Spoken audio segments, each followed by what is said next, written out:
We managed to get this 750i started, even after it's been sitting outside for years, and maybe even drive it home? Well, let's find out. Welcome to the newest project on the Daily Driven Classics channel, which is this beautiful but very neglected E32 750i, finished in Calypso red metallic with a beautiful leather interior. It's truly amazing. This being a Swiss spec car, it also has the very sought after limited slip differential, and it is in general in a very good condition because Swiss cars are usually better treated than cars from other nations, so I'm very happy. Calypso red metallic on the outside and leather comfort seats, which are manual, which I prefer. The whole interior is upholstered in leather, very nice, as well as the center console. It has a sliding roof, which I very much dislike. It has stability control. The radio is still original, which is a very big plus. Also has cruise control and a board computer, the big one. I think that was standard on E32s. Doesn't have a passenger airbag, nor a driver airbag, but it has this nice sporty steering wheel, which is also very cool. Furthermore, we have these beautiful styling 5 wheels. Under the hood, we find the main attraction, which is a non-running V12 M70 B50 engine. Yeah, it doesn't run. Which is exactly the reason why I got this car for dirt cheap. What's cheap to me? I bought this car for 3,000 euros, which is next to nothing. We're talking about a car that was insanely expensive back in the day, still very much sought after. So sought after that on Kleinanzeigen, this car is still cheaper than most parts car or crashed cars. The previous owner had this car for like 3-4 years. And he told me he drove it without insurance, no paperwork, nothing for like 2-3 months. Then it stopped working and he's tried to fix it, doing many things, quite expensive things, so I hope he did everything right and that he did indeed use original parts like he told me. But with these cars you can never trust anyone, so we'll double check everything. Since then it's been standing outside for like 2 years.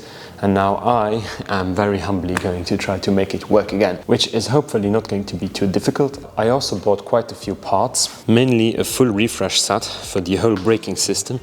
Everything Bosch, new sensors, handbrake shoes from Vico and from Bosch and TRW brake lines. Also bought Bosch belts, pulleys, filters, some more filters, valve cover gaskets and 2 oil filters to flush it. I also have 2 new fuel filters and fuel line. And this is the array of parts the previous owner gave me. I now have 3 oil filters, don't know why. I have 12 NGK spark plugs, which are apparently the wrong ones. And he said he went to BMW to buy original ones, which are probably installed. Because right here I have some old ones. Yeah. What's worrying to me is this are the results from a compression check, and he just said 1 to 6 okay, and then 7 to 12 I think he didn't do them, but he told me all of the compression results are good. We have a front main seal that's probably leaking. He said he also did the distributor caps, which are right there, so there's new ones in there, great. We have 2 control arms, one from Vico made in Malaysia or Taiwan, so that's halfway usable, and one from Febi with no markings, so China shit. Also a set of rear brakes, spark plug wires with the donut sensors still on there, so maybe he didn't replace them and that's the reason why it isn't running. The air filter adapters to the MAF, and if this is the right thing, something that's very rare at the moment, a brand new from ATE pressure accumulator. I was also told that he replaced the fuel pumps, both of them, and this is the fuel seal from the fuel pump, I think, so I'll check that. Also, we have the cheapest injectors. This is Stork, which is basically Ridax, and if you know Autodoc, you know that's the shittiest of the shittiest. And what's worrying to me is 1, 2, 3, 4, 5, and 6. There is 5 new aftermarket China injectors, which we will not be using, and 6 original Bosch, which are used, so I don't know which injectors are currently in the car. We'll have to check, because I will not install these, that's for sure. Rust-wise, the car is very good. There's literally nothing. I went under the car when I was checking it and there's no rust. There's a bit of surface rust starting, but it's still in the sandblast and forget stage. all the way around, very nice. Also, sorry for the lighting, but at the moment I'm a very long way from home, like 1 hour 10 minutes, and yeah, I took a lot of tools with me, so we'll try to get this thing starting today, hopefully, fingers crossed. You can also see the old E46, the grey one right there. That's still in our possession, so it hasn't gone to the scrappers, but yeah, it didn't pass technical inspection because of rust, so we need to address that sometimes in the future. And the E34 brought me here quite nice and well. I've been dailying it for the last 4 months. I started a new job, which is the reason I have absolutely zero time at the moment. I've been driving this thing with like 6.5 liters of consumption every 100 kilometers, which for an old timer with big tires, that's like amazing. It runs very nice, doesn't make any weird noises. I've changed a few things, but the E34 is not the topic of today's video. Instead, we'll hurry up with this pile of crap. I've hooked up the battery and now I'll go and give it some contact. That way you can hear the fuel pump cycling in this region, so you should hear that. I also forgot to mention, this car does have the rear sunshade. On the not so bright side, I am a bit worried since the track control is throwing an error message for the Öldruck sensor, so the oil pressure sensor. That's not too good. Fortunately though, we have no pixel errors. It's a bit more high mileage, 239,000 kilometers, which does affect the resale value a little bit, but yeah. Also, there's this warning light. The handbrake is right to the left of it, so I have no clue what that is. Maybe linked to the oil pressure sensor. Before even attempting to start it, I'll just check a few basics. Also unplug the maps so they can't get the reading, because they are not hooked up. And yeah, I'll also check a few sensors, check the oil, and then I will crank it over and see if it starts on brake clean, because the previous owner told me that it did run good, and it did start on brake clean after it broke down, but I haven't checked that when I bought the car. I just told him crank it and it did crank. Also, I still haven't figured out if it has the self-leveling suspension, because it does have the pentenzine, the CHF thing right here. I haven't checked the pump and I couldn't see any connections on the dampers. So when we are going to take out the brakes later on today, we'll hopefully find that out. Right on the money. Amazing. I don't think there's going to be any coolant in here because the reservoir is very... Who closed that? That was very tight. Oh great, there is coolant and it's visibly blue, so the block is not cracked. That's good, because it sat outside for like 2-3 years. I don't know any exact dates when it comes to the car, because it was not too trackable. Right here there's this broken connector for this thing, which we'll just plug in. Great.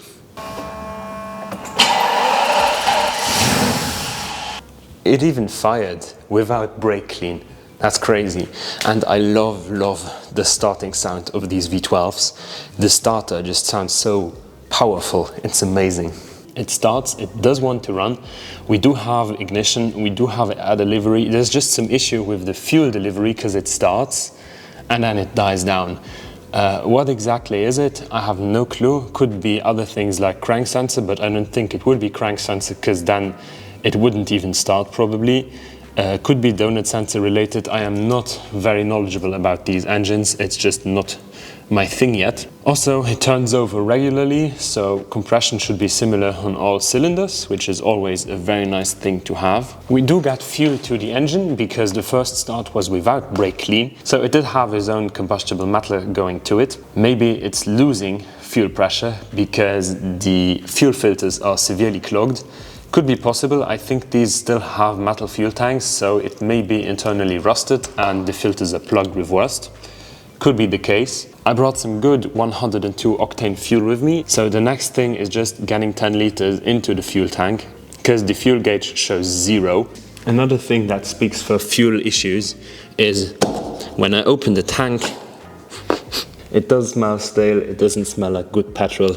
So yeah, we'll open up the fuel tank and check for ourselves. The fuel tank looked halfway clean, not the best, but certainly not a reason why this car wouldn't start. Due to the fact that our investigation has led us nowhere, I'll just add fuel to the fire and hope for the best. Good 102 octane. Hopefully this thing will stop the thirst, because the fuel pumps, they sounded almost as if they were turning empty, so I think this could be the cause. Hopefully now the gauge is also showing some more. Let's check. Oh, it moved up. I'll just cycle it a few times and hope for fuel pressure to build so we can start, this time without issues, hopefully. Let's retry our luck.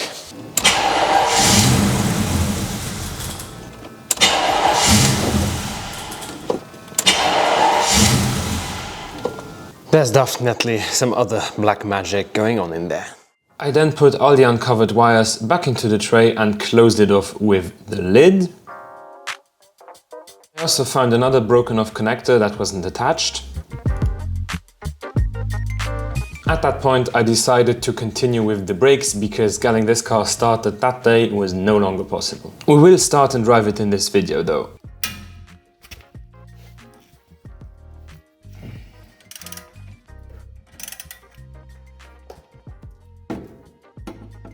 Holy shit.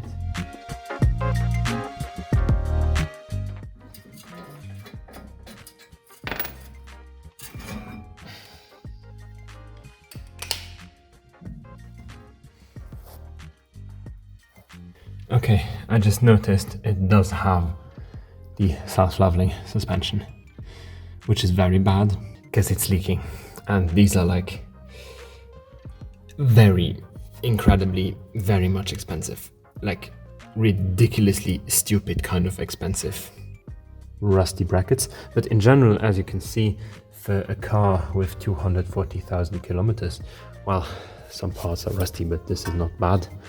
The main things are that there's a bit starting, but it's not bad at all, really. Look there, clean. Tiny bit starting, clean. Cars from Germany just are not like that, and cars from my home country as well. So yeah, this car being from Switzerland is actually quite a good thing.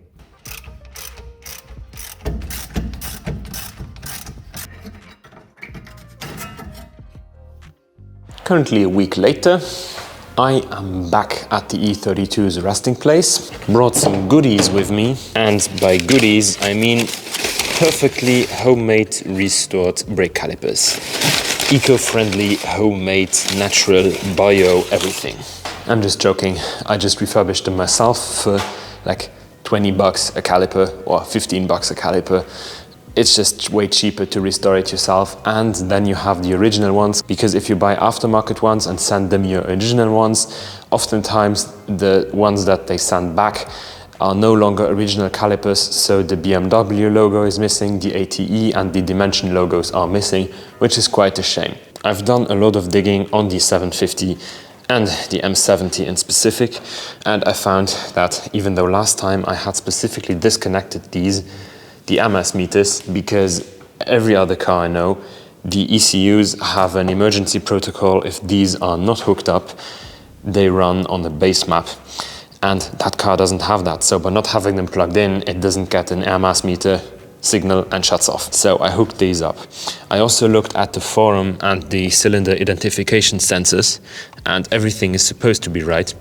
But on the right side, it's supposed to go to the black block, but there's a white block. So these are turned around, and here on this side, the cylinder identification sensor does go to the black block. So yeah, I'll still swap these around, but first I came back, even forgot to plug in one fuel injector that I had, and I just turned the key because I was trying to try this, because now I've hooked it up airtight with every connection on there, and it just fired. You will not believe. Just like, let me show you. Don't mind all the warning lights, because there's currently no brake fluid in there, no brake sensors attached. Yeah, nothing is working, but the engine works. It just runs. Like shit, but it runs. Even revs, like it's misfiring, but it runs. And what I actually found out with forum posts is that this thing right here, Pentonsyn CHF 7.1, that is the green liquid, and through forum posts I found out that there's actually a level sensor in this thing, and the level was low, so that should be that level and not the oil pressure from the engine, which is very, very good. Quick note, the error message is for the oil pressure sensor and not the self-leveling suspension fluid, but I already have the new sensor, which we'll swap out in the next episode. It's only the sensor that's defective. We do have oil pressure and everything as well. So I did buy some more goodies. First of all, a new filter for the automatic transmission. And the good stuff, the 7.1 pentazine. I currently don't have a funnel with me. This is like green fluid, which is very low. And the reason it's very low is because either somewhere it's opened the system or because of the dampers that are leaking like crazy. Because the pressure accumulator is bad, which is very expensive, but yeah, I'm gonna have to pay that. Yeah, and the old fluid is so disgusting. I bought 4 liters, but I think I am going to have to buy a lot more. But this is just to get the car going. Like that. Close it up again. Okay, now the engine runs, but the identification sensor should go to the black block, and since these are the same plugs, the engine is vibrating like crazy, having extreme misfires. So I think the previous owner just messed these up, because you can install them in the different plugs since the plug is the same. I was also having a talk with the previous owner. He told me he bought the car, it didn't run. Then he changed the spark plugs for the correct ones and the spark plug leads. And then he had issues afterward, so he didn't really drive it 2 months, just a few times, but it ran like crap. Almost as if you installed the identification sensor, switched with the crankshaft sensor. Therefore half the V12, so 6 cylinders, is running like crap, misfiring like crazy. On the other side is running okay, because these have 2 different ECUs. So with everything now switched, let's try again. Okay, no, this is... Now it doesn't show a signal right here, and it's misfiring even heavier. So let's switch them back. But maybe then this side, no, it can't be. But now we can start again. And we have a crank signal again. So it has to be right. I just don't know why it's misfiring. It doesn't throw a check engine light, but it is definitely misfiring. That's for sure. I am not gonna go around into gear, because yeah, there's nothing hooked up from the brakes. The ASC button also doesn't work, I'm just noticing. Whatever, now we'll do brakes. And now that we actually have a running and driving car again, let's do brakes. Because I am not allowed to put it into gear until we can brake, because imagine if it just starts rolling and it won't go out of gear again and we have no brakes. Yeah, that would be pretty bad. Oh, okay, this has been drilled out. That's why there was no hold down screw. Also, it took me a lot longer because one of the front calipers, the bleeder screw, was so unbelievably stuck. I had to order new ones.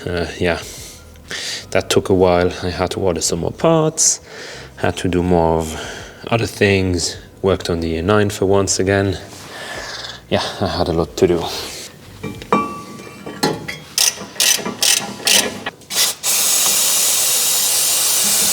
A nice and refreshed brake caliper, very good. Brake line into the caliper.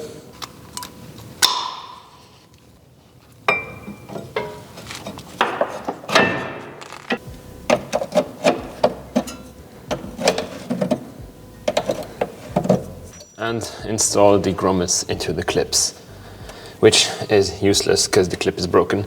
Also, once the car is no longer here, I will sandblast everything.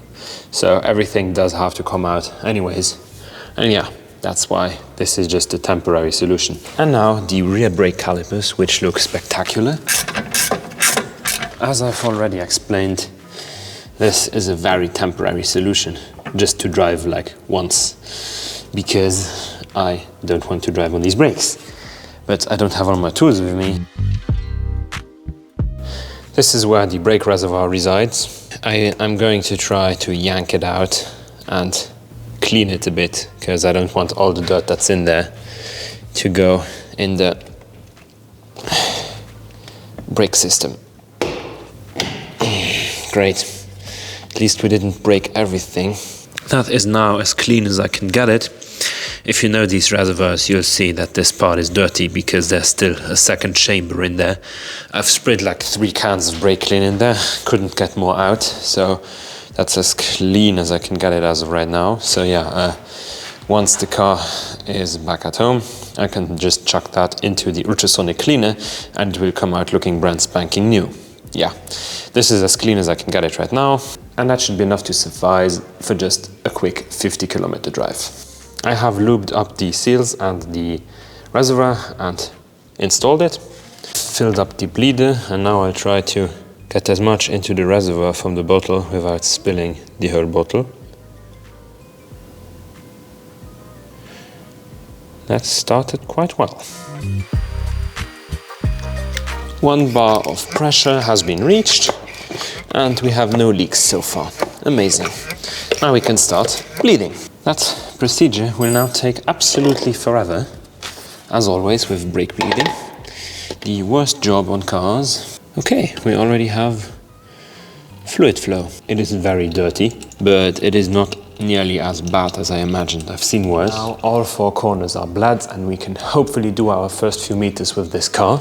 It's the first time this thing has been correctly driven under its own power and brakes for the first time since 2009, because that was when the car was last registered, and since then it's had issues and it hasn't even run.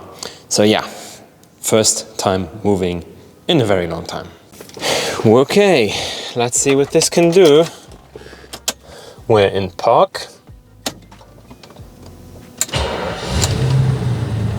Runs, reverse, brakes work, and we're driving. Haha!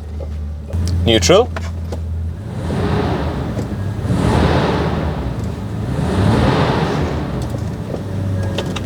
Reverse.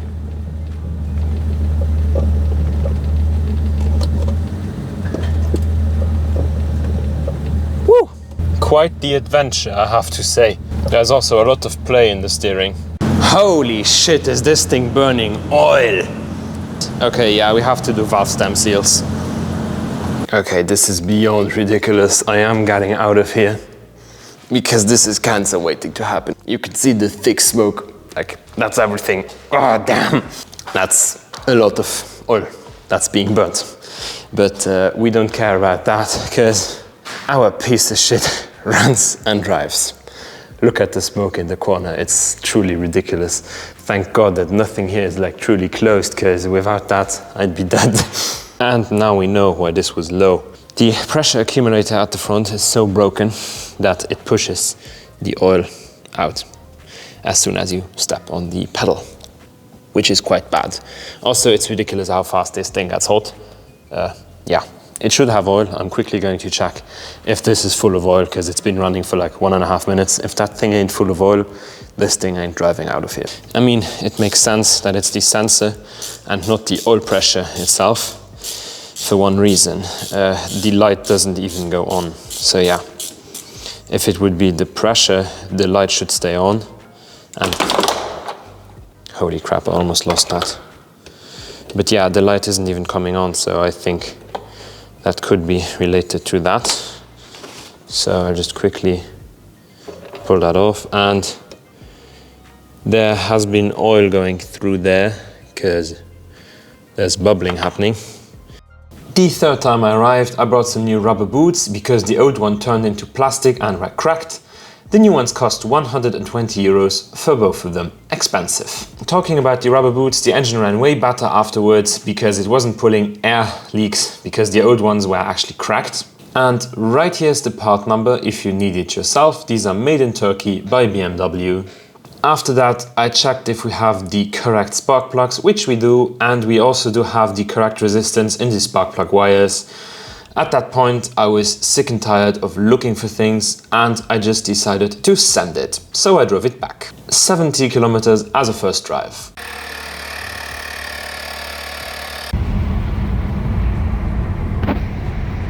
And now the 750 is home.